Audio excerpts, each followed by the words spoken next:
substitute. Kita harus cari Iya, substitute-nya itunya. kan. Oke. Itu sih paling bahan baku dulu ya. Nah, Gitu. lu nyari bahan baku gimana? Lu ke pasar, sampai ke kebun bahkan, atau kemana lu nyari itu? Perjuangannya lumayan ya. Jadi sampai gue tuh pernah membuka apa ya, kayak mentoring gitu loh. Hah? Jadi gue jadi mentornya nih ceritanya nih. Oh, Serius. serius? Gue membuka mentoring gitu lah ya, Iya. untuk para petani di Indonesia. Sekitar Jawa Barat kah atau? Mix lah ya. Itu juga online sih Pak. Jadi kayak gue Oh, bikin jadi bisa WhatsApp group. Jadi siapa aja mau join dan lain-lain. Tapi gue tidak Oke. fokus kepada cara menanamnya. Karena kalau cara menanam mereka lebih pintar. Melakukan rempah-rempah itu mereka ekstrak dulu Pak. Disuling dulu. Dikeluarin dulu tuh Loh, essential oil ya. hilang dong itunya berarti. Essential oilnya udah diambil. Iya. Dijual dengan harga mahal. Lah itu Sisa ampasnya, kosongan itu. Sisa ampasnya dijual lah ke orang-orang kayak lu makan. Dan itu makan ampas.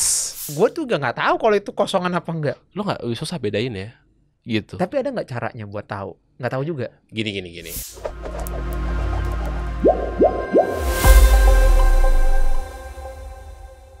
Yes, alhamdulillahirabbil alamin. Nah, akhirnya gue bisa datengin juga nih orang. Nah, pokoknya nih buat para pemain bumbu, pengusaha F&B, terus ibu-ibu nih yang mau cari bumbu atau mau tahu soal dunia bumbu, lu mesti nonton video ini sampai selesai pokoknya. Karena kita bakal dapat banyak insight hari ini terkait soal perbumbuan. Yes, hari ini kita kedatangan Mr. The Spice Guys atau Mas Fatih. Aduh, thank you banget ya udah hadir. Sama-sama. Iya, gimana? Juga. Iya, luar biasa loh. Jadi lo itu bukan cuma yang gua kenal sebagai Spice Guy ya. Lo itu udah jadi temen gua udah berapa tahun kita berteman? 21 tahun ya. Surprisingly. Iya, 21 tahun berteman gitu. Nah, gua mau tahu nih, sekarang lo sibuk apa? Gua sibuk pastinya nge-podcast juga. Oh iya, channelnya apa namanya? The Spice Guy. The Spice Guy. Oke. Iya. Terus gue sibuk nge-podcast R&D, biasanya R&D produk. R&D produk berarti bumbu. Yes, betul. Kita R&D produk. Jadi currently udah ratusan lah ya. R&D produk. Terus sama sibuk apa ya? Sibuk mikir sih paling sih. Iya, sekarang jadi kayak harus mikir. ngapain, bla bla bla, strategik, Iya sih, marketing, benar. dan lain-lain. Gitu sih ya, kurang lebih lah. Karena udah bisnis juga udah almost autopilot kali ya. Almost ya, so far alhamdulillah sih. Kalau bisnis ya udah jalan-jalan aja gitu Going kan. Cuman smooth kan kita aja. harus mikirin harus ngapain nih gitu kan. Tapi anyway, sebelum ke autopilot itu tuh perjuangannya juga nggak segampang itu. kita mau bahas dulu. Jadi sebenarnya agak unik ya ceritanya. Lu bisa munculin apa nama brandnya nih? Cairo Food. Yes. Oke. Jadi perjalanan Cairo Food itu malah lu background lu F&B nggak? Enggak. Background nggak F&B? Kita kan dulu SMA IPS ya. Iya, SMA IPS. IPS, terus kuliah S1 IT. IT ya kan. Ya, gitu. terus akhirnya jadi tiba-tiba bumbu. Betul. Perjalanan enggak, bumbu dulu banyak. Nah, coba kita mau kupas pelan-pelan. Oke. Pertama awal bisnis deh dari mana coba kita mau tahu dulu nih. Sebelum ke ini nih. Gua rada-rada ini ya. Maksudnya biasanya kan gue di posisi yang gue menanyakan orang ya. Oh iya, sekarang lu diinterogasi. Gue ditanya iya, gitu itu kan. hot seat loh soalnya. Iya, siap. Biar Bapak tahu. Jadi kalau lo tahu, kita waktu zaman kuliah kan gue dulu ngurusin kegiatannya Adobe ya di Indonesia ya. Oke, iya. Buat yang nggak tahu, Adobe itu maksudnya perusahaan induknya Photoshop, Illustrator. Iya, editing ya. Illustrator. Nah, gua waktu kuliah itu kurang lebih umur berapa ya? 17 tahun, 18 tahun agak lebih Iya, cepat lo kan lebih cepat ya. ya. Itu gua ngurusin kegiatan Adobe tuh di Indonesia gitu kan. Jadi evangelisnya lah istilahnya gitu kan. Oke. Ya biasa lah bikin kegiatan komunitas, seminar, kampus-kampus dan ngurusin gituan lah. Terus abis itu gua lulus jadi programmer lah ya, kurang lebih lah ya. Masakan. Enggak dong, programmer. IT malah ya masih gitu kan. Terus habis itu di situ tuh gue mikir gitu kan kayak wah apa ya, gue tuh harus apa, nggak bisa nih, gue kayaknya gue nggak sepinter itu deh kayaknya deh di IT. Iya, jadi menurut gue saat itu gue digaji terlalu mahal. Pada saat itu. Tapi kan lu udah canggih banget itu at that time. Enggak sih, gue ketika ngeliat, teman-teman gue. Oh, ada yang lebih di atas. Teman di kantor ya. Iya, teman di kantor ya. Sedangkan gue newbie, gaji gue udah segitu lah. Udah segitu gitu kan. Itu kita ngomongin 2010 ya. lulus kan. Iya 2010. Gue minder jujur sih. Gue minder. Akhirnya gue resign. Memutuskan untuk gue resign. Dan di saat itu gue lagi sakit-sakitan. Dan guess what guys, ini serius. Waktu itu gue minta di endoskopi. Oh iya benar, gue inget. Endoskopi itu adalah masukin selang kamera CCTV apa ke dalam perut lu. Dan ini orang yang nemenin gue. Waktu itu sampai ada apa ya? Bolong apa sih waktu? Apa sih dulu tukak lambung atau apalah kayak gitu lambung kan. Lambung. Iya. Dan ini serius, ini orang yang berjasa. Nemenin gua. Kita udah kemana-mana lah kita itu. Waktu itu nyokap gue lagi di Mesir. Iya. Gue belum nikah dan gue anak satu-satunya. Jadi gue gak ada keluarga siapa literally. Dan orang ini bantu gue. Thank you so much. Sama-sama Bapak. Terus kita gak boleh lupa jasa orang. Iya betul. Gitu. Terus balik lagi abis gimana itu ya udah akhirnya gue resign. Gue memutuskan untuk gue mau belajar. Gue ngomong sama nyokap. Gue mau resign dulu deh. Gue akhirnya memutuskan untuk gue riset teknologi, tetap IT gue riset dan segala macam. Akhirnya gue memutuskan riset. Gue waktu itu bikin konten filtering pornografi. Oh, gue inget deh kayaknya Tandif namanya. Itu ya. Yes. Iya. Jadi kerjaan gue setiap hari adalah buka situs porno. Atas persetujuan nyokap gue. Iya, that's quite unique ya. Karena riset kan itu. Karena riset tujuannya. Dan gue bukannya yang gue siapin lotion atau apa di sebelah gue ya. No. Gue beneran riset, literally riset. Iya. Dan di situ gue akhirnya jadi sebelum ada AI-an itu, gue tuh udah bikin yang kayak konten filtering gitu kan. Jadi orang mau mendesah gimana pun tuh udah ketahuan sama yang gue bikin waktu itu. Iya. Gitu. Tapi ya anyway, project IT butuh dana ya kan, server dan lain-lain. Akhirnya ya udah stop setelah 2 tahun riset. Iya. Ya kan? Drop lah gitu. Yes. Terus di situ tuh gue kayak sadar gitu kan, kayaknya gue nggak bisa nih IT terus nih, gue harus keluar deh. Oh gitu ya? Yes. Lu at that moment lu malah realize kalau lu gue nggak boleh bukan di orang IT gitu loh. Iya bukan. Kenapa? Tanpa mengurangi rasa hormat gue ke orang-orang ini. Gue melihat banyak teman-teman gue yang IT yang ketika udah tua ya, misalnya kayak like 40, 50 gitu kan ya. Ya yang sukses pastinya dong jadi CTO dan lain-lain gitu kan. Tapi yang gue lihat udah tua tuh kayak kasihan gitu loh, kayak kan orang IT kan kalau ngoding kan sampai malam ya kan, kasihan kan gitu kan. Gue nggak mau nih kayak gini nih gitu kan. Kalau gue harus kayak begini terus gitu kan. That's yang gue pikirkan saat itu, tanpa mengurangi rasa hormat gue ya. Karena banyak orang-orang yang sukses. Betul, banyak banget. Banyak banget, guenya aja yang emang nggak beres gitu. Kayaknya udah bukan dunia lo lah. Iya, pokoknya udah enggak deh, gue sampai kapan belajar mulu gitu kan. Iya sih, ngutak mulu kita. Nah, akhirnya udah gue mutusin, oke, gue harus ngapain nih? Gue harus jualan kayaknya deh. Tapi gue gengsi. Gimana konsep lu jualan terus gengsi? Lah, gue kan dikenal waktu itu kan sebagai Adobe Community Champion, orang IT, startup dan lain-lain gitu kan. Adobe Flex sampai udah nggak ada tuh kan. Iya benar. Gue gengsi dong gitu kan. Fatih masa tiba-tiba jualan gitu. Terus gue mikir kayak, apa sih masalah gue jualan? Akhirnya gue merealize kalau jualan itu adalah tadi masalahnya gue tuh di gengsinya itu kan, di malunya itu. Terus gue mikir, gue akan jualan sesuatu yang bikin urat malu gue putus sekalian. Oh iya, harus ekstrim gitu kan. Terus akhirnya menarik nih kayaknya nih. Akhirnya gue memutuskan untuk jualan lingerie. Gue ingat. Gue ingat. Celana dalam perempuan. Iya, gue ingat. Gue impor dari China waktu itu. Iya. Karena murah gitu betul. Kan. Ya pada saat itu lah ya, gue impor dari China. Terus and then ya udah gue jualan. Oh iya, gue ingat. Sesimpel itu aja. Bedus-dus itu gue ingat. Gue jualan, terus gue bikin website, gue taruh foto-foto cewek seksi di situ kan. Ini kayaknya tau sih dari situs bokep. Iya, benar gesernya nggak jauh-jauh. Berdasarkan pengalaman nonton gitu ini kebutuhannya. Tapi kan waktu itu kan ya gue jualan gitu kan. Dan sebelumnya gue riset, jadi gue bukan otak mesum, sorry ya. Iya, And then yaudah akhirnya gue jualan lingerie. Terus gue tawarin tuh ke junior gue di kampus, di BL dulu. Serius loh? Iya, gue tawarin ke cewek-cewek itu, junior gue. Gue pikir lu cuma jual dari website gitu aja. Gue jual di website, tapi kan gue mau malu gue putus kan. Yaudah gue jualin ke adik-adik gue itu. Mau jual gak? Gue jual lingerie sekarang gitu kan. Semua kan kayak, what? Fatih jual lingerie? Yes, gue jual lingerie, kenapa gitu kan. Akhirnya ya udah gue jualan dan lain-lain. Oke, that's good business gitu kan. Sayangnya pada saat itu, alhamdulillah, alhamdulillah, gue dapat kesempatan untuk pergi ke tanah suci.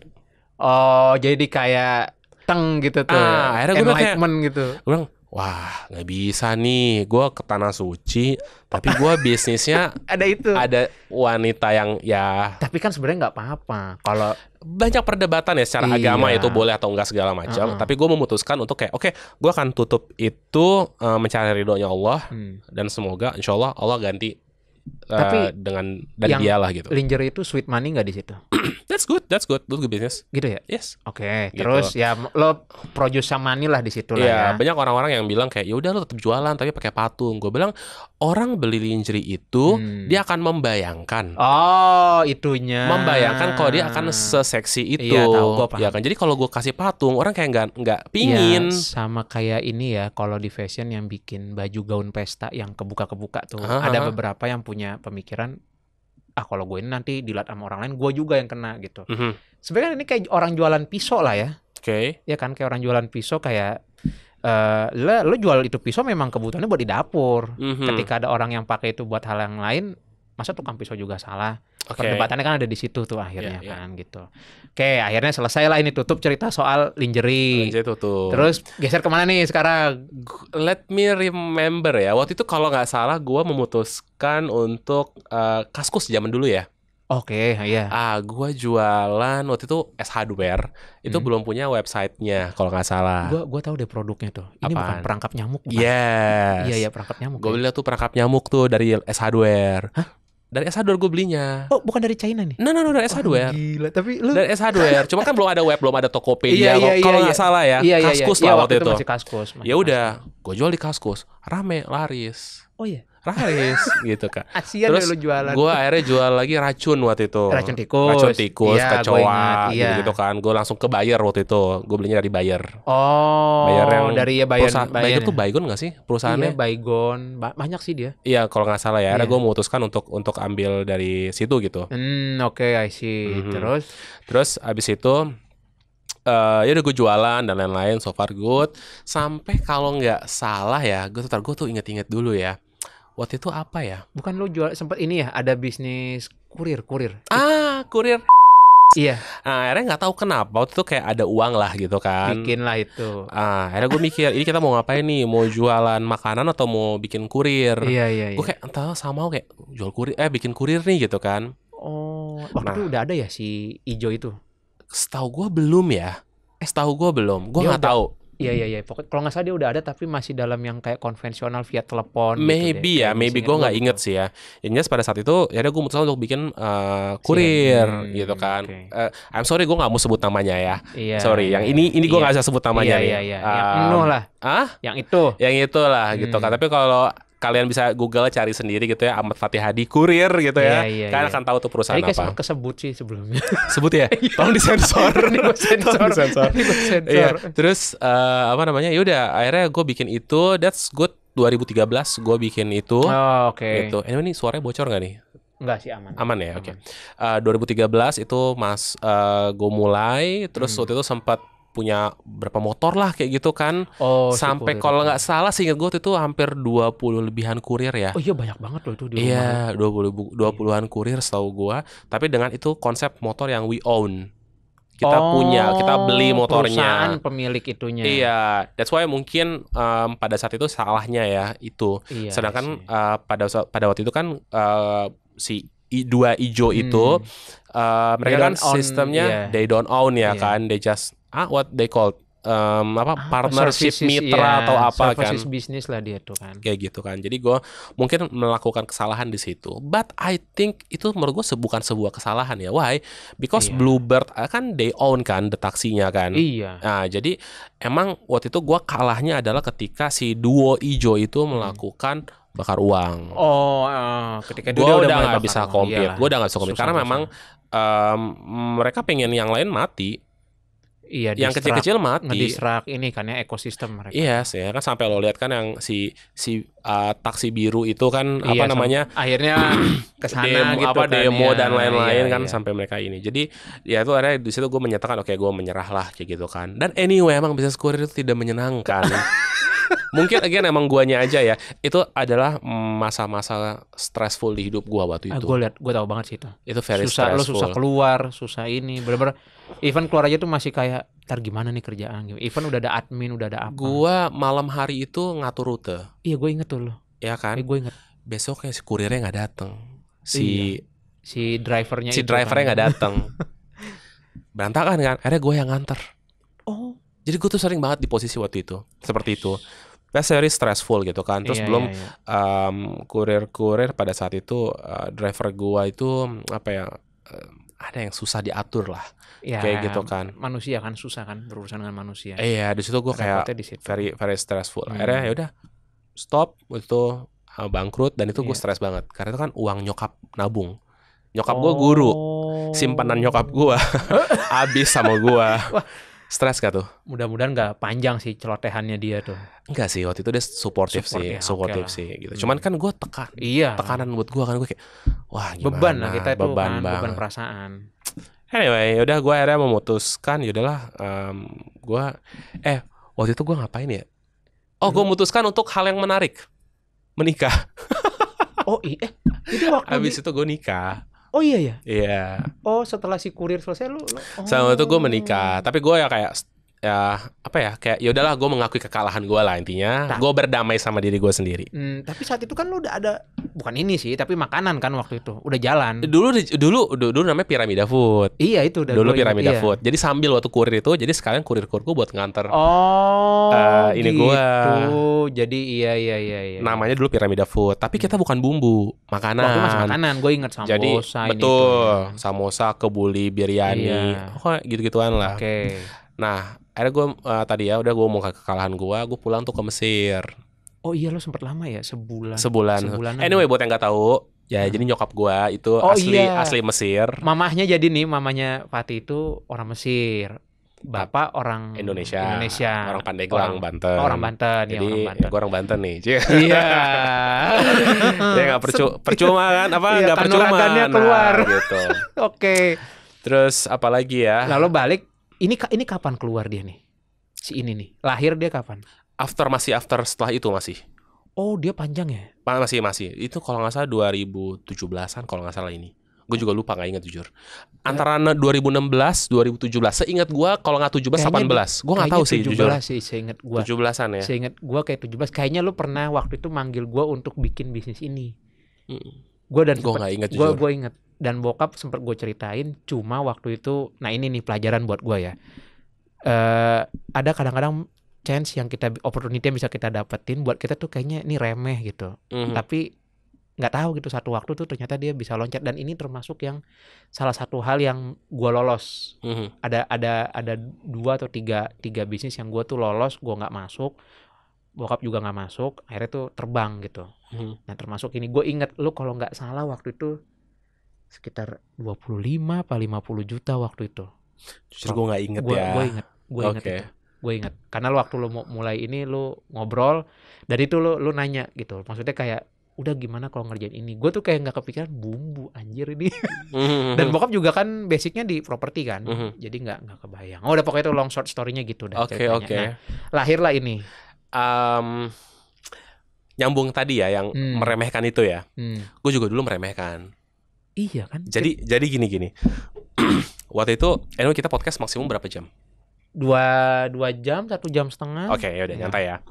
Jadi waktu itu gue masih kurir, gue diundang seingat gue sama ownernya waktu itu Bu Nyonya Swan, ownernya Dapur Solo. Iya tahu. Tapi waktu itu gue kurir waktu itu. Iya. Dia butuh kurir lah intinya gitu kan. Ketemu she's very humble banget gitu ya. Iya. Mau ketemu sama gue yang anak muda waktu itu kan. Dan sama sekali nggak ada sombong, dia ngobrol, dia ngasih gue makan segala macem. Gue kayak makasih kayak gitu kan. And then di saat gue ketemu sama dia malam hari itu, ada satu orang yang sebenarnya menurut gue ya, dia tuh sebenarnya ngincar mau ketemu sama Nyonya Swan, tapi pura-pura makan. You know? Iya. Dia tahu, kayaknya dia tahu deh Nyonya Swan tuh tiap malam jam sekian di resto cabang ini dia ada kayaknya. Iya. Soalnya pas dia makan, gue ngobrol tuh nggak lama kemudian langsung nyamper, Nyonya Swan ya, aku ada produk bla bla bla kayak gitu. Gitu. Saya ingat gue waktu itu. Iya, feel-nya lo gitu ya. Feel gue waktu itu gitu. Nah, terus disitu gue ngeliat dia nawarin apa, tahu nggak sih? Rempah-rempah. cengkeh, bawang putih, apa. Bumbu dasar berarti ya? Kayak gitulah kayaknya ya. Iya. Terus gue di situ meremehkan. Ya, Gue ngeliat kayak apaan kerennya jual cengkeh kayak di pasar kan? Kayak di pasar gitu. Di pasar dibawa ke restoran. Ya apa sih gitu kan? Gue meremehkan. Ternyata oh itu lumayan ya kayak gitu. Pada saat sekarang gue menjalani bahkan itu jadi jalan ninja lo ini dia. Iya, kayak gitu kan. Setelah kegagalan waktu saat itu ya alhamdulillah ketemu ini. Nah, jadi itu gue meremehkan itu ya. Ya, silakan lanjut tadi sampai mana, gue lupa. Ini lahir karena apa waktu itu dia lahir? Oh, lahirnya karena apa? Baik. Waktu itu lahirnya itu karena kita waktu itu bumbu itu masih impor. Hah? Jadi mungkin kalau teman-teman jadi gini, kita kan jualan biryani. Iya. Bumbu nasi biryani, iya. As catering gitu kan. Iya. Bumbunya tuh waktu itu impor. Itu loh merek-merek yang di yang kotak-kotak itu, gitu loh. Tapi kan di sini banyak. Iya, itu kan impor, Pak. Oh, tapi gitu. enggak, tapi kan substitute-nya juga banyak. Enggak, pada saat itu enggak. Oh, pada saat itu tuh hampir enggak ada. Serius, enggak ada. Nah, di situ gue waktu itu pas lagi itu ada, kan tahu kan di Indonesia suka ada red line, red apa? Iya, kontainer kan nggak bisa masuk. Iya, gue nggak ngerti kenapa gitu kan. Jadi produk itu nggak ada bumbunya. Lah gue jualan gimana nggak ada bumbu? Iyalah. Akhirnya gue mikir putar otak, yaudah gue bikin sendiri deh. Oh gitu. Jadi terima kasih buat pemerintah gitu yang udah suka bikin red line atau apa gitu. Thank you juga loh. Jadi gara-gara itu nge-push gue untuk bikin. Gokil. Akhirnya gue bikin satu biryani kebuli. Iya 3 atau kapsa atau apa gitu ya. Gue ingat 3. Terus gue bikin, ternyata enak. Oh gitu. Ternyata enak. Jadi kita jualan dan sama. Iya, padahal basicnya bukan itu loh ya. Basicnya bukan itu gitu kan. Akhirnya gue bikin. Dan lo bisa bikin itu. Ya, alhamdulillah gitu kan. Tapi kalau tanya kenapa sih gue bisa gitu kan, pasti semua fadlu minallah gitu ya. Atas kalau itu jalannya gitu. Allah lah udah. Betul. Cuman gue ingat memang kan keluarga gue itu kakaknya nyokap gitu ya. Itu kan emang chef di Mesir. Yang itu. Iya. Yang itu. Ami kalau lihat ente sabar ya. Yang itu. Terus nyokap dari dulu sering masak. Iya, jelas itu gue tahu. Terus ketika kalau gue ke Mesir yang obrolannya tuh ya makanan, bumbu, ini bla bla. Jadi kayak emang udah terbiasa aja gitu. Oh, keluarga lo memang itu ya? Iya, pada dulu makan. Di perkulineran lah ya. Iya, gitu kan. Terus ya udah somehow akhirnya mulai jadi terinfluence lah ya akhirnya. Jadi gitu. ada suatu hal yang mungkin bakat terpendam tiba-tiba keluar emang karena udah kepaksa. Oh, di DNA juga udah ada sih. Iya, itu mungkin kan. Menurut gue itu sih gitu kan. Ya udah story short begitu sih. Jadi kalau kenapa muncul itu ya udah akhirnya makin lama makin riset, makin serius sampailah sekarang ada hampir 300 jenis bumbu internasional. Gila. Termasuk 3 ini nih. Termasuk 3 bestseller lah ya. Ya, one of the bestseller ya. Kebuli nomor 1. Penjualan tertinggi bumbu kebuli di marketplace ya Cairo Foods, alhamdulillah.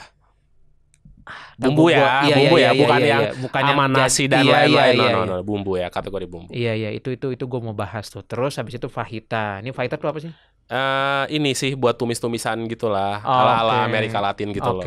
Terus ini biryani ya udah terkenal lah. Dan ini nih yang dua makanan Timur Tengah atau India yang akhirnya disukain sama orang Indonesia kan sekarang. Yes, seluruh dunia suka sih. Biryani, men. Biryani tuh gue even kalau gue ke Arab ya, yang gue cari biryani. Iya, maksud gue dibandingin kita kayak 20 tahun lalu lah, orang kan yang makan ke resto Timur Tengah ya orang Timur Tengah. Tapi sekarang ternyata udah enggak gitu. Oke. Nah, lahirlah si Cairo dengan ceritanya ini itu ya kan. Nah, awal lo ngerintis kesulitannya di mana? I rather to dulu ya. Iya. Lo harus tanya lagi sekarang masalahnya apa? Ya kalau sekarang beda. Kalau dulu bahan baku sih ya. Oh, cari bahan baku yang sih ya. Sedekat itu gitu ya. Ya kan nggak semuanya ada ya di Indonesia ya. Jadi kan substitute kita harus cari substitute-nya kan. Itu sih paling bahan baku dulu ya. Nah, gitu. lu nyari bahan baku gimana? Lu ke pasar, sampai ke kebun bahkan, atau kemana lu nyari itu? Perjuangannya lumayan ya. Jadi sampai gue tuh pernah membuka kayak mentoring gitu loh. Hah? Jadi gue jadi mentornya nih ceritanya nih. Oh. Serius. Gue membuka mentoring gitu lah ya, untuk para petani di Indonesia. Wah, ini nih, coba mana nih Kementerian Pertanian mana? Nah, itu kameranya. Nah, itu nih Pak, nih ya Pak orangnya nih Pak, bantu petani nih. Jadi gue bikin waktu itu membernya ada 168. 168 banyak petani, loh itu. Yes, kita sekitar Jawa Barat kah atau mix lah ya. Itu juga online sih Pak. Jadi kayak gue bikin jadi bisa WhatsApp group, jadi siapa aja mau join dan lain-lain. Tapi gue tidak fokus kepada cara menanamnya, karena kalau cara menanam mereka lebih pintar. Yang lo fokusin berarti apa ya? Adalah post harvestnya. Jadi setelah pasca panen, setelah panennya itu. Jadi gue bantu mereka share my knowledge, what I know gitu ya. Gimana cara mereka panen, mereka cara mengeringkan, menyimpan, menggiling, sortir dan lain itu gue ajarin itu, sharing lah, anggap aja sharing lah. Memang mereka nggak ada knowledge untuk itu ya? Mereka itu kebanyakan misalkan produce aja gitu. Jahe misalkan, jahe apa tuh namanya dipanen, udah jual langsung ke pengepul. Nah, untuk mereka mau membersihkan, mengeringkan dan lain-lain sampai itu jadi produk kering atau bubuk apalagi gitu ya, mereka nggak mau melakukan itu. Kebanyakan. Reasonnya karena rujit gitu. Rujit Pak, gitu kan. Padahal gue suka sedih gitu kalau ngeliat misalkan petani apa tuh tomat ngebuang hasilnya. Itu loh. Pak, keringin jual ke saya Pak. Saya butuh itu.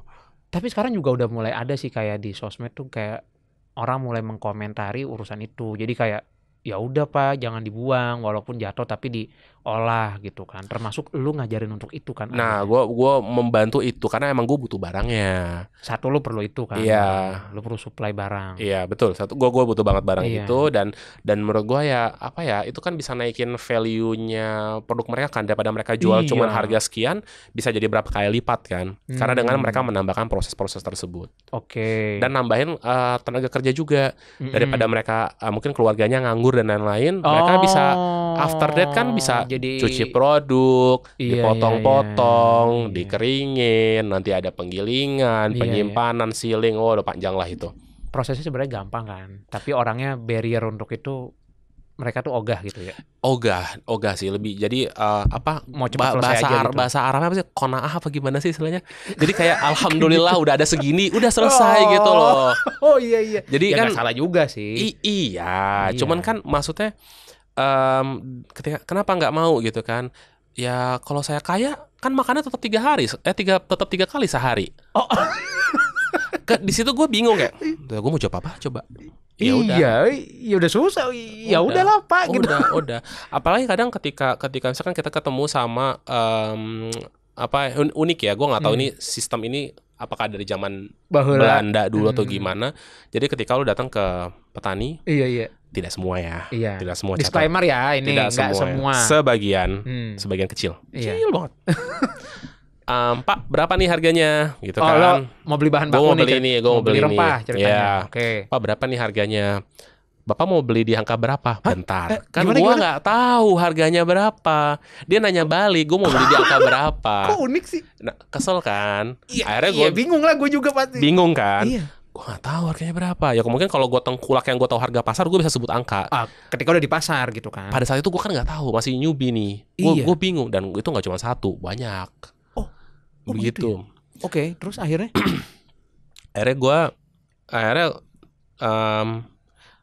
gue bilang sama dia gitu kan. Oke deh Pak, gue mikirin. Misalnya 50.000 lah. 50 deh Pak. Jangan kemahalan. Bapak bawanya berapa? 100. Ya udah kenapa Bapak nggak dari awal bilang angka 100? Astagfirullah. Ya Allah. Kan bingung kan kayak gitu kan. Apa ya jadi ya kalau gitu ya? Karena dia berharap gue ngomong 150 mungkin. Lebih mahal. Oh gitu. Tapi kan I don't like that.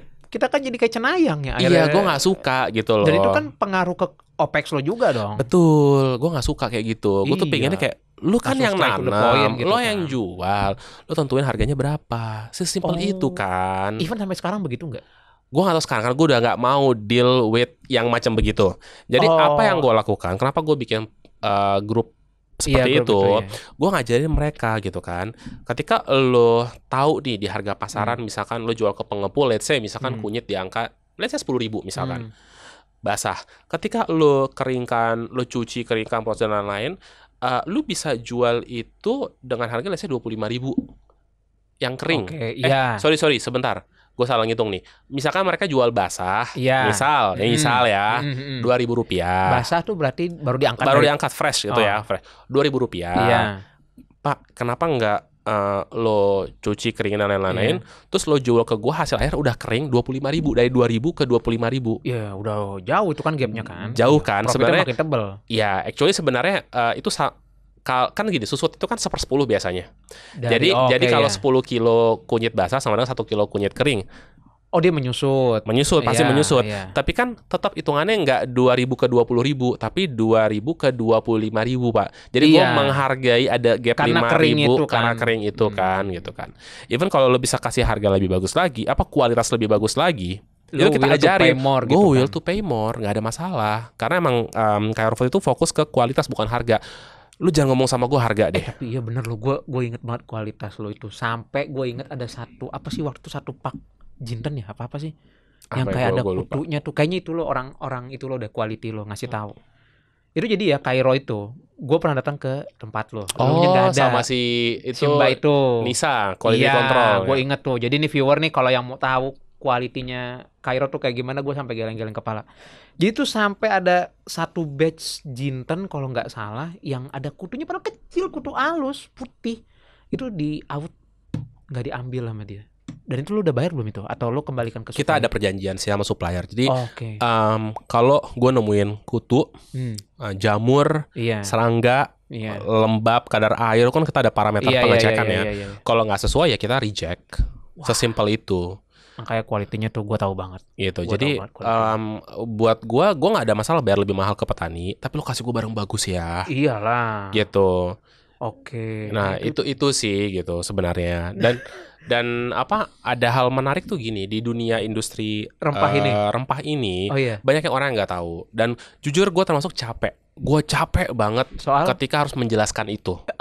Itu ya. Kayaknya udah sering kayaknya itu. Capek banget Pak, karena ini menyangkut ke kesehatan manusia yang mengkonsumsinya. Oke. Ya. Dan ini adalah konspirasi.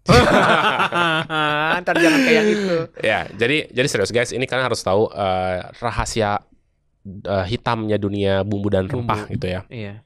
Jadi gini, tuh tahu minyak yang dioles-oles yang buat bayi kayak gitu-gitu kan, minyak telon, nah minyak penghangat bayi itu penghangat bayi atau apapun lah, aromaterapi lo pijet, lo ada nyium aroma apa, itu kan namanya essential oil. Iya. Dapatnya dari mana? Ya dari ekstrak. Dari ekstrak kan. Nah apa yang terjadi? Orang-orang tertentu yang itu jumlahnya nakal banget. Yang kalau dikumpul satu mall gitu dia. Nah itu mereka melakukan rempah-rempah itu mereka ekstrak dulu Pak, disuling dulu, dikeluarin dulu tuh essential oil. Hilang dong itunya berarti. Essential oilnya udah diambil, dijual dengan harga mahal. Sisa ampasnya dijual lah ke orang-orang kayak lu makan, dan itu makan ampas. Waduh.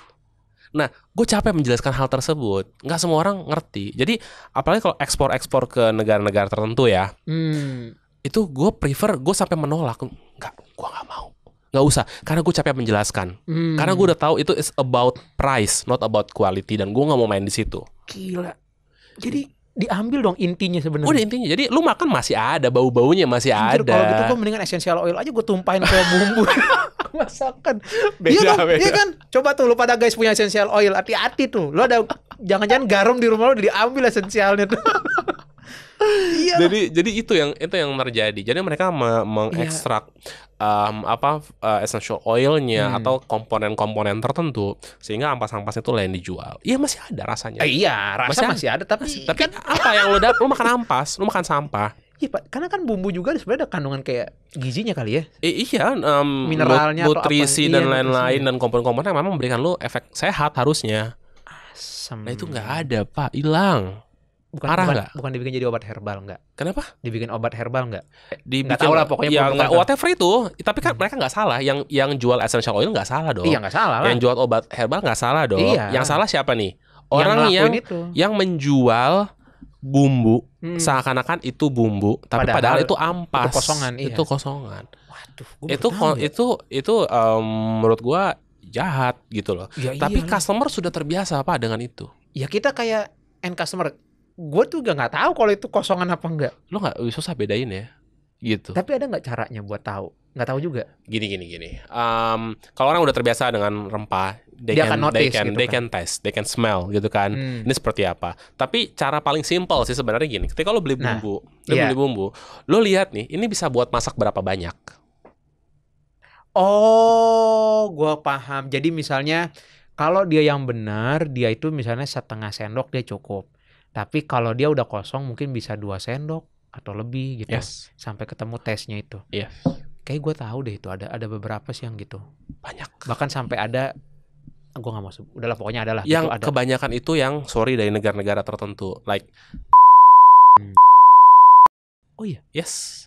Itu produknya is not good. Nanti disensor ya negaranya ya. Iya. Gitu. Itu nggak bagus. jadi bayangin Indonesia. Jadi kan kesannya kan negara rempah gitu kan. NIT itu negara rempah. Itu kan banyak kan dari Indonesia, Pak. Indonesia ekspor ke sana, kirim ke sana, dibalikin lagi sini, disuling, diambil tuh lah, terus dijual lagi ke sini, kita happy. Gitu. Ya Allah, baru tahu gue. Nah itulah gue capek menjelaskan itu. Jadi ketika customer sudah terbiasa dengan harga murah karena yang dijual adalah ampas, terus kita tiba-tiba lu kasih harga yang benar, mahal sekali. Apa ya? Terus gue mau jelasin. Iya. Udah, mereka juga nggak peduli. Iya tapi kan ini. Iya pokoknya taunya bumbu. Iya. Dan gue capek menjelaskan itu. Oke. Nah kalau gitu kita sekarang ke si bumbu produknya nih. Siap. Nah sekarang apa yang bikin bedanya dia tuh si Cairo dibandingin yang lain? Bumbu kita itu tadi kita bukan hasil ekstraksi gitu ya. Jadi emang pure. Agak pricey kan dia sebenarnya. Actually murah, Pak. Masa? Gua kemurahan ngasih harga, harusnya lebih mahal lagi. Karena dengan udah itunya lah. Enggak, jadi gini. Kita komparasi ya. Misal ya, nih biryani nih ya. Iya. Nih ada tulisannya kalau nggak salah di depan kita ambil ya. Iya. Di sini 50 gram bisa untuk 2 liter beras. Oke. Sedangkan kalau lo compare produk yang dari negara lain sejenis. Dia 50 gram atau even 60 gram. Dia hanya bisa untuk bikin misalkan 3/4 liter, 3/4 liter, Pak. Misalkan, sedangkan gue dengan gramasi yang sama bisa bikin 2 liter, even more. If it depend on your people, kan? Mau strong atau soft kayak gitu kan. Even more. Jadi lo mikir aja coba dengan gramasi yang sama, kok gue bisa masak hasil lebih banyak, sedangkan dia hasilnya lebih sedikit. Berarti orang yang punya usaha F&B dia bisa lebih irit dong pakai ini. Itu poinnya. Oh gitu. Lebih irit, lebih sehat, dan lebih profitable kan dia. Dan dia lebih profitable. Iya pastinya begitu. Lebih give higher yield resultnya. Iya. Kan ujung-ujungnya ya dikejar itunya kan profitnya. Iya. Dan pastinya tentunya kita formulasikan itu dengan rasa yang otentik. Waduh, gokil. Gitu. Jadi lo dapat banyak banget benefit. Nah, tapi jadi kalau gua compare tadi ya dengan hasil, maksud iya betul, dengan sejenis dengan hasil akhir, produk kita tuh tetap lebih murah. Oh iya. Cuman kalau lo compare 50 gram ke 50 gram, kita lebih mahal. Tapi kan orang tidak melihat ini bisa untuk berapanya. Oh gitu. Kebayang orang ya? Mesti perhatiin itu ya. Kadang orang nggak perhatikan kan. Orang jarang perhatiin itu. Tuh, yang coba bisnis kuliner tuh, lo mesti deh cobain deh ini. Karena lo bisa dapat cuan lebih gede sebenarnya gitu. Yang tadinya lo mungkin satu saset bisa cuma untuk 1 liter, ini bisa 2 liter. Yep. Dan lo nggak keluar lagi kos bumbu 1 liter lagi gitu kan. Udah tercover sama yang ini gitu. Ada juga hal menarik, kita tuh nggak ngasih garam, nggak ngasih gula, maltodextrin, maltodextrin, filler, MSG dan hydrogenated oil. Kita nggak put apapun di situ, cuman rempah selesai. Oh iya, nggak ada apa-apa lagi. Oh baru tahu gue. Nah jadi filler ini menarik loh. Iya. Lu tahu nggak sih kenapa bumbu-bumbu itu udah diambil minyaknya, dia tambahin pula ampas-ampas lagi yang lain. Oh, Pak, serbuk gergaji. Hah? Serbuk gergaji, tepung beras, gula, seriusan? Kimia, garam, oil yang udah proses hidrogenasi atau apalah itu. Masuk in your food. Kita nggak ada, kita benar-benar yang dan pure.